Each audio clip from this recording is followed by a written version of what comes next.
Welcome to this tutorial. Today, we're going to talk about conditionals. Overview. Let's get started.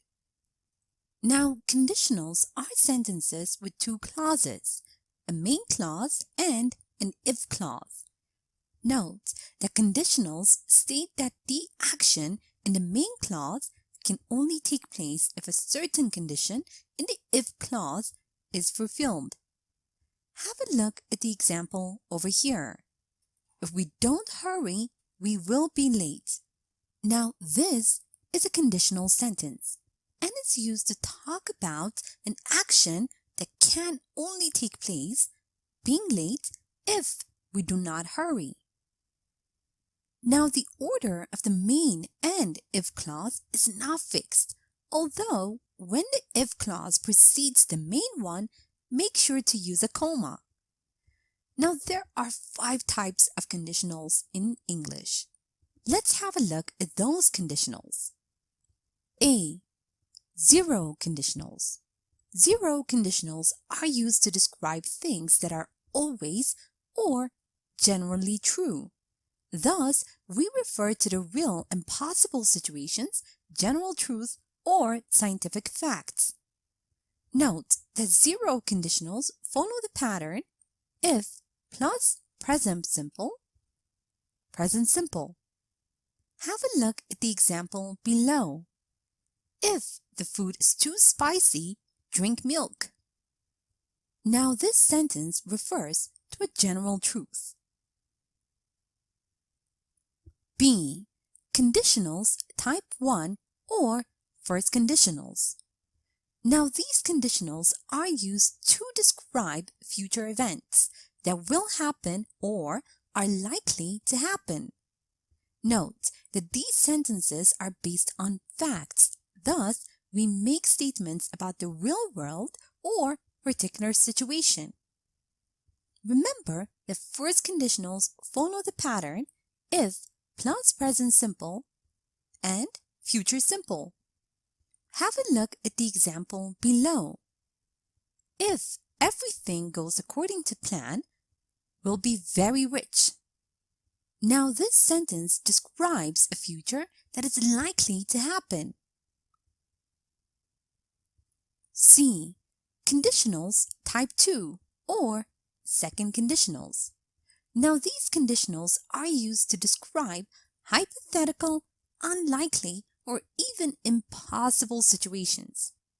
These sentences are not based on facts, thus we can refer to any time. Note that second conditionals follow the pattern if plus past simple and would plus verb.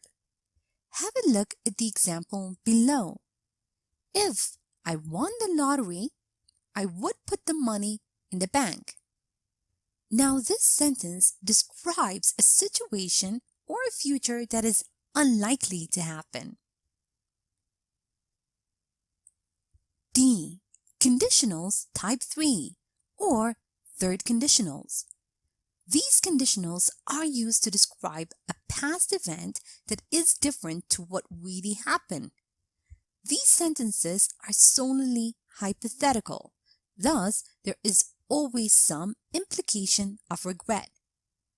Note the third conditionals follow the pattern if plus past perfect and would have plus verb ed or the past participle. Have a look at the example below. If we hadn't slept in, we wouldn't have missed our flights. Now this sentence is used to describe a past event that is different from what really happened. And note that there is an implication of regret. E.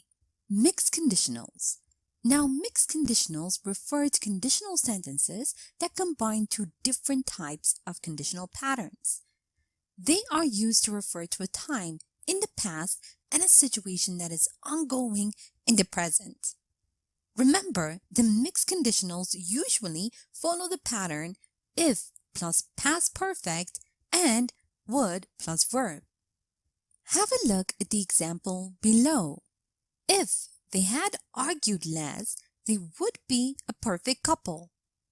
Note that there are two different types of conditional patterns in the sentence, and they are referring to a time in the past and a situation that is ongoing in the present.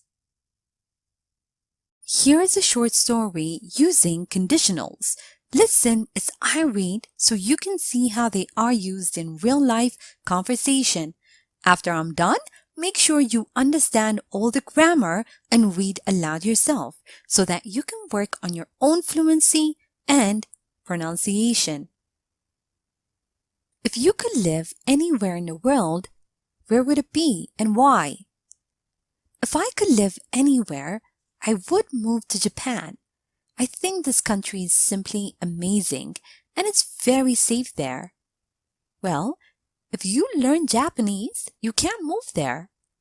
If I had studied at high school, I would be there already. It's a dream of mine to live there at some point.